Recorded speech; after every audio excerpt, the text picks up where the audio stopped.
belajar lapang dada kok sulit ya? Tepuk tangan dulu. Baik, ini kita akan lihat lagi di sini ada cuplikan ketika mama kesabarannya setipis tisu ajari anaknya belajar, bener banget tuh. Kita lihat yuk. Ya. Eng. Tapi gak bisa disalahin, kadang-kadang kita emang seperti itu ya. Makanya kita sebagai orang tua butuh guru untuk mengajari anak-anak kita, bener ya? Baik, guruku yang dimuliakan Allah Subhanahu wa Ta'ala, ini gimana caranya biar anak-anak kita tuh bisa lapang dada. Bahwa mereka tahu kita tuh gak jahat, kita tuh gak galak, pengennya mereka itu jadi orang besar nantinya, silakan. Bapak Ibu hadirin yang dirahmati Allah Subhanahu wa Ta'ala, yang kami muliakan guru-guru kami, Ustadz Maulana, Ustadz Syam, dan Bang Ali, serta jamaah yang dirahmati Allah Subhanahu wa Ta'ala. Jamaah. Jamaah. Woi jamaah. Alhamdulillah. Alhamdulillahirabbil alamin. Ustadz, bagaimana kita sebagai orang tua bisa mengajarkan kepada anak untuk selalu bisa berlapang dada ya Ustadz? Karena takutnya ngelarang ini, ngelarang itu akan terkekang anak kita. Bapak Ibu hadirin, kita sebagai orang tua pasti punya harapan besar terhadap anak-anak kita untuk menjadi putra-putri solih solihah, putra-putri yang baik, putra-putri yang mampu menjadi syamatun finnas. Apa itu? Seperti tai lalat yang nempel di manusia. Betul Pak betul? Kalau anak-anak kita menjadi anak-anak yang solih dan solihah, kira-kira anaknya punya prestasi. Kalau dia seumpama pengen menjadi tentara, polisi dan seterusnya, menjadi perwira, menjadi apa, bangga tidak orang tuanya? Maka kadangkala kita sebagai orang tua kadangkala terlalu untuk mengarahkan anak, ini tidak boleh, harus begitu. Betul apa betul? Betul. Anaknya jadinya stres. Nah, bagaimana sikap yang benar? Boleh kita punya harapan baik terhadap anak kita, tapi tahu kadarnya. Bapak Ibu hadirin yang dirahmati Allah. Oh, sekiranya anak ini terlalu, ya harus kita tarik. Jadi mengarahkan anak, mendidik anak itu laksana kita main layang-layang. Kalau sudah terlalu tinggi artinya anak itu kita lepas, satu saat harus kita tarik biar tidak putus. Artinya biar tidak kebablasan. Mohon maaf, saya juga punya anak, kadangkala juga begitu. Disuruh belajar, disuruh sekolah, disuruh les, disuruh bimbel biar dia lulus. Beratnya banget. Berat banget apa beratnya banget? Beratnya banget tuh, banget berat tuh guru. Disuruh belajar aja padahal kita orang tua pengennya, kamu ini tinggal belajar. Biar apa yang kau cita-citakan akan terkabul. Taruh dia pengen masuk ke perguruan tinggi, bisa lolos. Dia taruhlah pengen masuk ke kepolisian, ke tentara, ke PNS, bisa lulus. Pingin jadi ustadz, pingin jadi ustadzah, bisa mempunyai ilmu yang alim alama. Untuk apa? Disekolahkan, dipesantrenkan. Tapi kadangkala disuruh untuk belajar, susahnya minta ampun. Kadang malah dibalik. Ini yang mau jadi sesuatu ini ayah apa saya sih? Nah.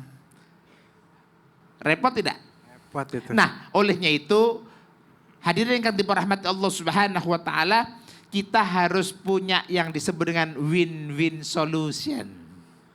Apa itu? Win-win solution. Apa itu, Bu? Solusi. Solusi tengah-tengah. Solusi yang maslahah. Solusi yang bermanfaat. Orang tua tetap membimbing anak sehingga cita-cita anak itu bisa terkabul, tapi anak tidak tertekan. Masya Allah. Ya, jadi itu win-win solutionnya ya. Win-win solutionnya. Gak bisa dipaksain, tapi kita coba untuk bijaksana ya. Harus bijaksana. Bang Terima Ali. kasih guru, tepuk tangan dulu. Oke. Baik, ini dia kita kembali lagi di segmen yang memang dinanti-nantikan juga nih ya. Masih ada yang mau curhat? Masih ya? Kalau gitu kita masuk ke dalam segmen curhat dong Ustadz. Iya, kami curhat. Kami curhat. Siapa yang mau curhat? Wah, dari sebelah sini dulu nih. Iya, Ibu boleh ke tengah sini. Dan ini langsung kita minta Ustadz Maulana dan Ustadz Syam. Iya, namanya siapa? Bismillahirrahmanirrahim. Assalamualaikum warahmatullahi wabarakatuh. Waalaikumsalam warahmatullahi wabarakatuh. Perkenalkan, nama saya Oneng Karyati dari Majelis Taklim Al-Huda, Kecamatan Parongpong, Kabupaten Bandung Barat. Bandung Barat. Tepuk tangan Surhat dulu. dong Ustadz. Iya, Iya. boleh. Begini Pak Ustadz, ada suatu keluarga yang anaknya banyak, Satu tapi keluarga anaknya kedua banyak. orang tuanya sudah meninggal begitu lama. Heeh. Terus ada yang namanya kalau peninggalan itu kan disebutnya warisan ya. Heeh. Nah warisan itu kan anaknya banyak, tapi dia tidak mau membagikan, dipegang aja sama berdua gitu. Katanya dikontrakin lah, ditinggalin lah gitu, nggak mau berbagi. Terus ada yang ngasih tahu juga tidak menggubrisnya, nantilah gitu. Nah, saya minta solusinya dari Pak Ustadz, bagaimana cara ngasih taunya dan kalaupun katanya dibagiin tidak mau menurut aturan dari Agama. Al-Quran, dari agama katanya. Pinginnya disamain aja katanya, yang perempuan dan yang laki-laki itu harus sama katanya gitu. Heeh. Gimana itu solusinya Pak Ustadz? Ini orang tuanya udah nggak ada. Ya, biar saya Terus bisa ngasih tahu. harta ini sekarang dikuasai sama siapa? Kuasai adik-adiknya yang perempuan. Adik-adik dari orang tuanya. Iya. Jadi bukan anaknya. Yang Anaknya, nguasain, yang maksudnya nguasain. dari almarhum itu anak yang perempuan yang menguasai. Satu gitu. orang. Dua orang yang menguasai. Yang gitu. lainnya pinginnya Yang lainnya tidak, ada yang cuek, ada Oke, yang kakaknya mau ngebetulin juga Jadi tidak dua-duanya digubris. Gitu. bapak ibunya udah meninggal. Iya, Ah. udah lama bahkan itu meninggalnya gitu. Baik. Dan katanya kalau masih ada urusan dengan di dunia katanya bisa menyambung ke akhirat. Apa betul itu Pak Iya. Ustadz gitu. Kasihan kan sama orang tua kita gitu. Terima kasih Pak Ustadz atas jawabannya. Iya. Penghuni neraka yang berjalan di muka bumi ini adalah perebut warisan. Ya Allah. Nauzubillah min Jadi dzalik. jangan pernah memegang warisan, harta orang mati. Warisan itu apa sih? Sisa harta orang mati. Sebaiknya segera dibagikan. Jangan dikuasai satu orang. Siapa yang menguasai harta warisan tidak dibagikan, dia adalah penghuni neraka yang lagi jalan-jalan di muka Ya bumi. Allah. Mohon maaf, tidak berkah harta yang dipakai untuk apa? Untuk harta warisan yang dibagikan, dia kuasai. Tidak berkah itu. Tidak berkah. Karena harta apa tadi? Harta orang? Orang tua. Orang yang sudah mati. Mohon maaf tanpa menggurui. Gimana kalau ada yang tidak dibagikan secara syariat? Itu namanya salah. Melanggar syariat. Karena keluar dari syariat. Berarti melanggar syariat. Harusnya disesuaikan dengan syariat. Maka harta yang diwariskan diselesaikan dulu. Satu, mungkin ada utang orang tua, ada sangkutan, ada nasar. Diselesaikan dulu semua itu. Baru tersimpanlah hartanya. Kemudian dicatat berapa semua. Habis dicatat barulah berapa ahli warisnya. Lalulah dibagikan. Dibagikan bagaimana porsinya? Laki-laki dapat 2 bagian, perempuan dapat satu bagian. Jadi berapa anak perempuan? 4 anak perempuannya. Anak laki-lakinya berapa? 2, 3, 4 dan 3. Berarti 3-nya dikali 2. 6 tambah 4, 10. Berarti dibagi 10, laki-laki dapat 2 bagian, perempuan dapat 1 bagian. Oh, udah jelas ada hitungannya. Terima kasih Pak Ustadz atas jawabannya. Ya, mungkin akan Mudah-mudahan ditambahkan menjadi- sedikit lagi nih ya, sehingga akan jadi ilmu buat kita semuanya. Saya Silakan. tertarik tadi Ibu bilang ada saudaranya yang cuek.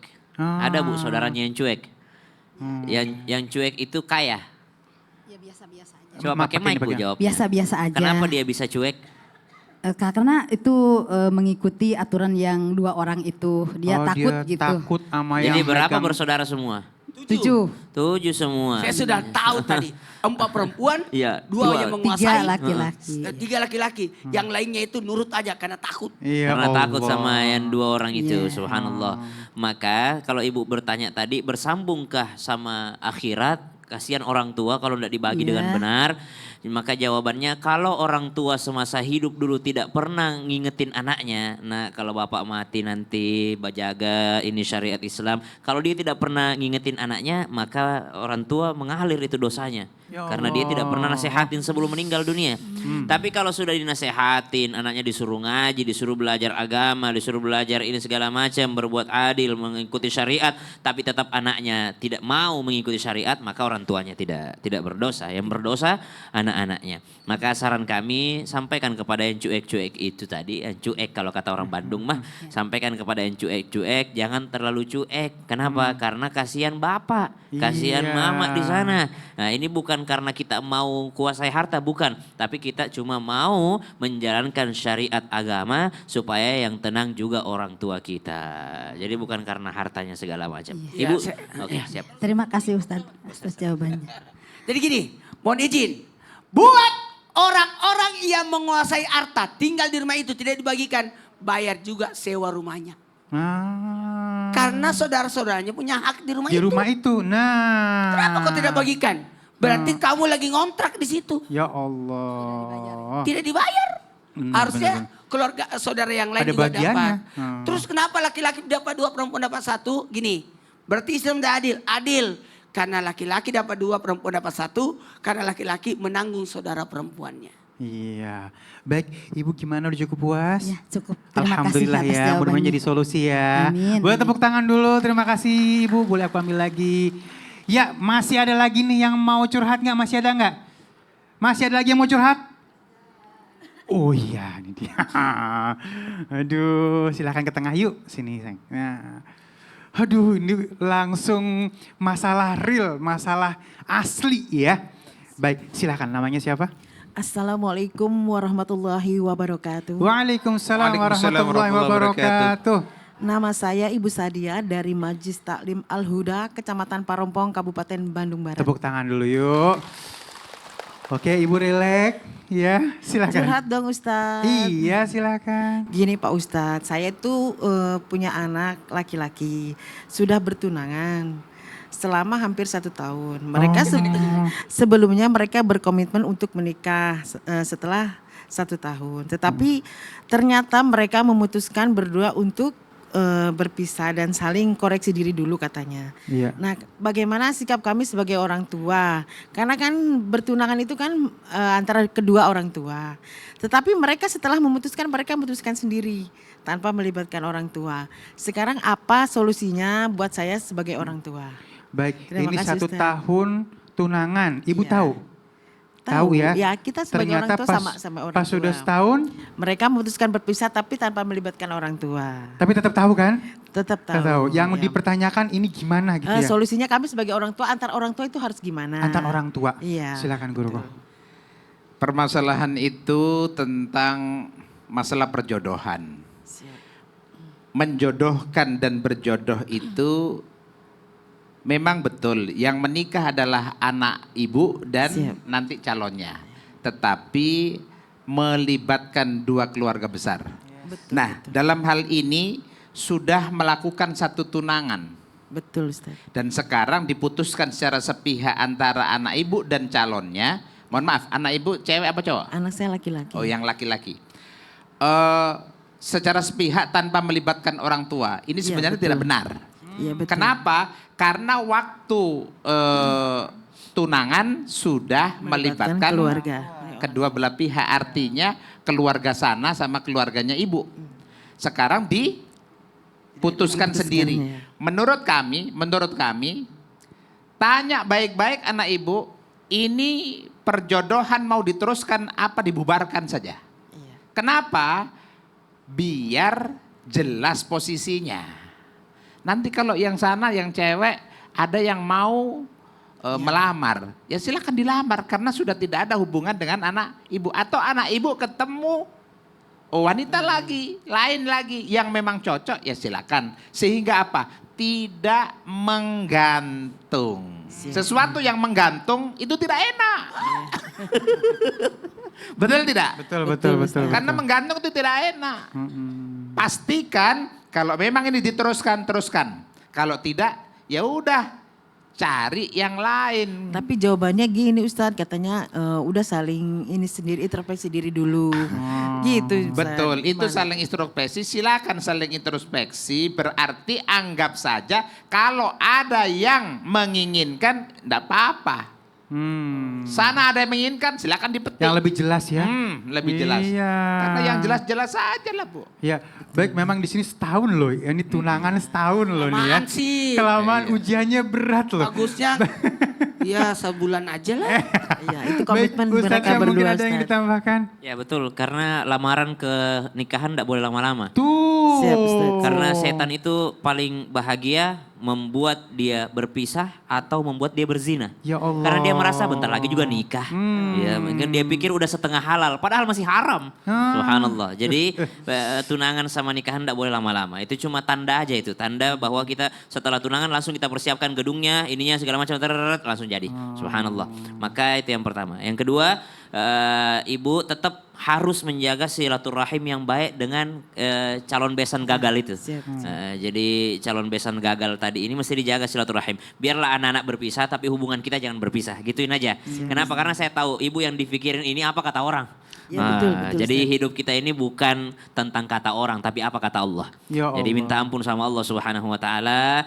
Saya minta maaf ya Allah karena kebodohan, kekurangan ilmu saya bikin khitbah yang terlalu lama sehingga setan berhasil memisahkan mereka atau setan berhasil menggoda mereka. Maka jangan kau rusak kami, biarkan setan merusak kami lagi ya Allah dengan kau buat kami bermusuhan satu keluarga dengan keluarga ini. Jadi minta maaf sama keluarganya karena sebagai pihak laki-laki saling memaafkan. Kalau memang harus dilanjutkan. Kalau tidak dilanjutkan silakan diputuskan. Baik, Allah ya. taala. Terima kasih. Sama-sama. Solusi Cukup Sama-sama. puas ya Bu ya. Alhamdulillah. Jadi pelajaran buat kita semuanya loh. Tepuk tangan yuk.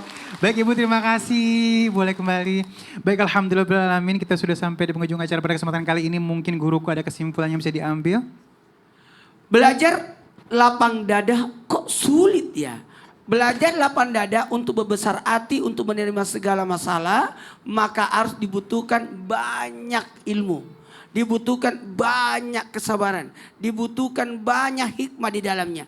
Maka tanamkan bahwa atas apa yang Allah berikan kepada kita itu merupakan ujian dan ujian itu pengangkat derajat. Mudah-mudahan kita bisa menjalani ujian demi ujian ini dengan lapang dada, berbesar hati, meluaskan pikiran, meluaskan hati sehingga masalah yang datang mengecil karena luasnya hati kita. Masya Allah. Terima kasih guru-guru yang dimuliakan Allah Subhanahu wa taala. Terima kasih jamaah yang sudah hadir di studio. Terima kasih juga untuk seluruh pemirsa di rumah. Selamat beraktivitas. Jamaah. Alhamdulillah.